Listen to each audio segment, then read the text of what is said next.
Arpad radi, ako se ne varam, 2 posla, je li tako? 2 posla radim u istom danu, ali nije to dovoljno. Ne zarađuje dovoljno da može da sredi kuću i da izdržava svoju porodicu kako bi on voleo, tako da ćemo mu dati posao kod bake kada se otvori u Novom Sadu, kao što znate, jer se otvara kod bake, videli ste. Otvara se za oko mesec dana, možda malo jače, zaposlit ćemo Arpada kod bake, daćemo mu platu kao i svima, plata će biti 70 ili 80 hiljada dinara, još ćemo vidjeti kakve će plate biti ovdje u Novom Sadu, ali verujem da će to biti neki, da kažeš, neka vodilja, cifra vodilja. To mogu ja da ti obećam, da ti garantujem, zašto ja te, hvala Bogu, moj lokal. Znači time što mu dajem posao osiguravamo da nakon što, pošto mnogo ljudi truje, znaš, i onda neću se bazirati na te komentare da ljudi truju, da kao, sredi se kuće, oni će nastaviti ovako, daćemo bukvalno šansu svemu, da bude savršeno, kuću ćemo da sredimo full, da nema troškova oko kuće, da ne moraš da ulažeš, da ne moraš ništa da se brineš oko toga,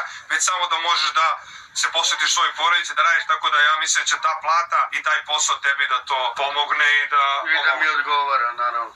Eto, onda ide dalje. Gletovanje